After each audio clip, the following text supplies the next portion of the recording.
What's up guys, Surf and Twerk here, back with another Destiny 2 video. This one is going to be an Arc 3.0 build for the Titan that is based solely around storm grenades. It's going to be based on how much ad clear they do, how much damage they do, and how fast you can get them with the Heart of Inmost Light exotic armor piece. If you're a Titan main, or you just like to play on Titan, this is a must-try build. If you enjoyed this video at any time, make sure you leave a like, and let's get another build. So of course we're going to be choosing the Striker subclass, as it is Arc 3.0. For the super ability, I chose to use Thunder Crash because of how much damage I want to do to bosses or champions. Plus, I don't really want to do the roaming super for this build. Next, for the class ability, I will definitely recommend Thruster. For the class ability, I will recommend Thruster just because every time you thrust with this build, you end up getting extra grenade damage and extra melee damage. Plus, it helps you get your grenade energy back even faster if you need a little bump. Moving on to the movement ability, I chose to use Strafe Lift, but that's just what I prefer. And then on to the melee ability, I chose to use Thunderclap for two reasons. One, I don't really like sprinting and having to use my melee while sprinting. I kind of just like to just set it off real fast, which you can do with Thunderclap. And two, it does a massive amount of damage. And then of course onto the grenade, what this whole build is around the storm grenades. It's going to be a grenade that you toss out and it's going to call a bolt of lightning down.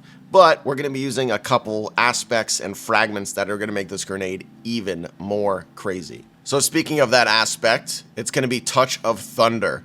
Basically, your flashbang, pulse, lightning, or storm grenades are going to have enhanced functionality. For this build, the storm grenade, after detonating, creates a roaming thundercloud that tracks nearby targets and fires bolt of lightnings at foes beneath it.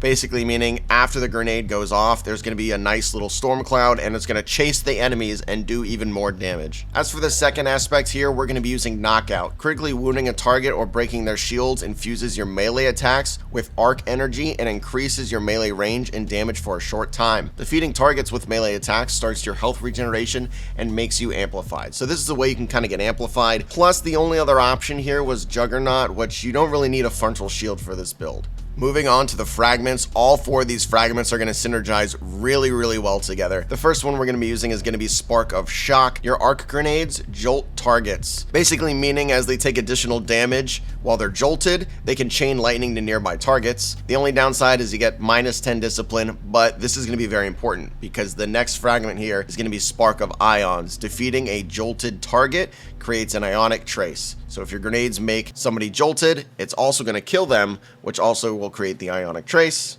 And then from there, your lingering arc grenades like lightning grenade, pulse grenade, and storm grenade have extended duration. So our storm grenade will have a extended duration. It's going to be out there even longer, doing even more damage.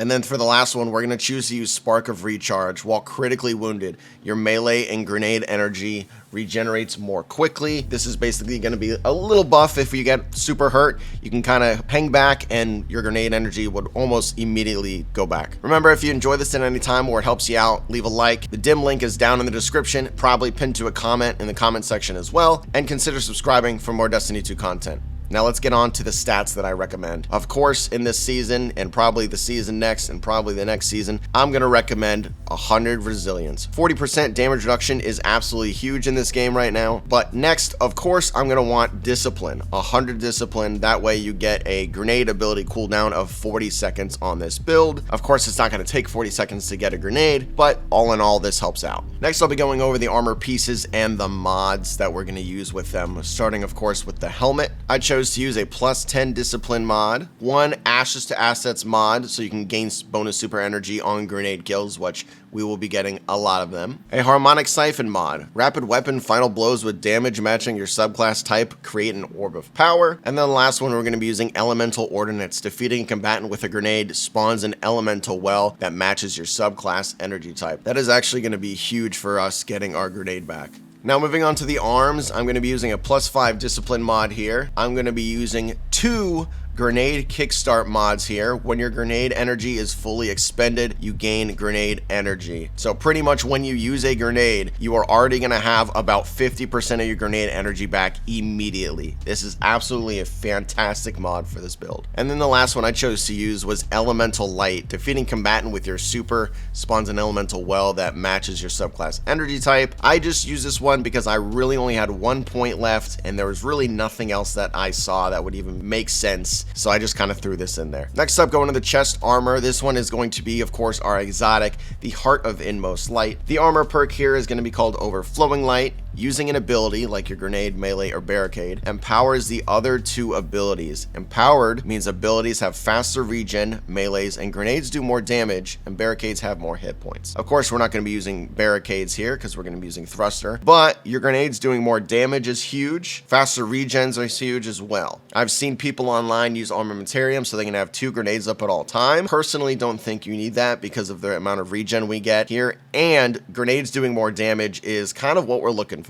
Moving on to the mods, I chose to use a +10 discipline mod here, and then I chose to use the seasonal mod, the Thermoshock Plating, which reduces incoming solar and arc damage from combatants, and then I rounded it out here with the Void Resistance mod as well. And then we will be running another Elemental Ordnance mod. Of course, defeating combatant with a grenade spawns an elemental well that matches your subclass energy type. So this is definitely a well-placed build. Very, very important to get as many wells as possible here. Now going on to the leg armor, I'm going to be running a +10 discipline mod again. The Better Already mod, your health begins to regenerate immediately after picking up an Orb of Power. The Insulation mod, which basically reduces class ability cooldown each time you pick up an Orb of Power, which will just help get Thruster back faster. And then the last one I chose to use was going to be Font of Might, picking up an elemental well that matches your subclass energy type, which we're going to be doing a lot. Grants a temporary bonus to weapon damage of the same elemental type. So whenever you pick up a well, you're basically going to get arc damage boost. So for your rocket or your secondary, it's going to be a huge benefit here. And then last, going on with the Titan mark. For that first slot, I didn't run any because we're going straight to the second slot, which is going to be the seasonal class item mod, Lightning Strikes Twice. After throwing an arc grenade, gain increased grenade recharge for a short time.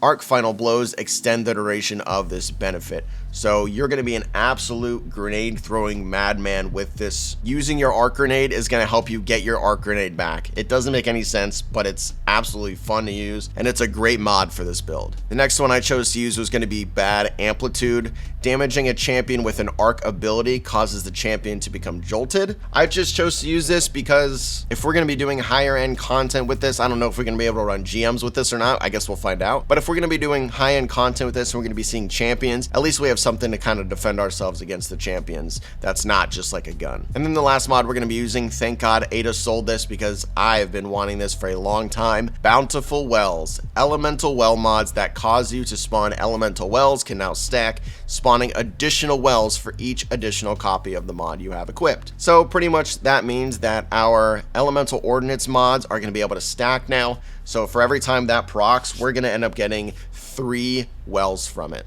This build, of course, does not have seeking wells on it, so you will have to run over to collect those. But as soon as you collect those, you're going to be able to pretty much throw your grenade back instantly. I'm going to go over the weapons that I chose to use for this real fast. In the first slot, I ended up using Wither Horde, which realistically, I didn't really end up using it a lot, but I love Wither Horde, and maybe in some harder content, I would have used it. For the secondary, I'm going to recommend an arc weapon that can kind of kill fast. An Ikelos SMG is a really, really good option. I ended up using the Forgiveness sidearm because I had a really nice one with Rapid Hit and Demolitionist. Having a weapon that has Demolitionist can help you get your grenade back even faster. So that's what I'm going to recommend. It doesn't necessarily have to be the Forgiveness, but an arc weapon with Demolitionist that can kind of kill enemies pretty quickly is what I'll recommend. And then for your heavy slot, I chose to break out the Heretic rocket launcher. 1, because it was arc. 2, I had a sweet roll with Ambition Assassin and Demolitionist. That way I can kind of shoot the rocket, throw a grenade, and I really don't have to reload. I could just shoot the rocket again. Or you can run something like Hothead if you have one as well. I have one with Demolitionist, Lasting Impression, so maybe it'd be pretty good for boss DPS. So with this whole build synergizing around grenades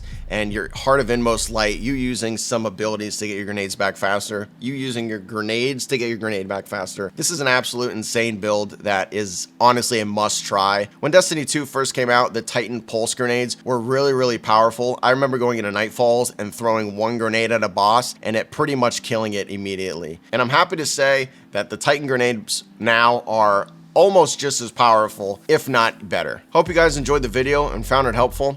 Remember, the dim link will be in the description and probably pinned to a comment down below. If you enjoyed this video, make sure you leave a like on it and then consider subscribing to the channel. We got a bunch of Destiny 2 content. We're always coming out with new content every single week. Hope to see you guys in the next one. Peace.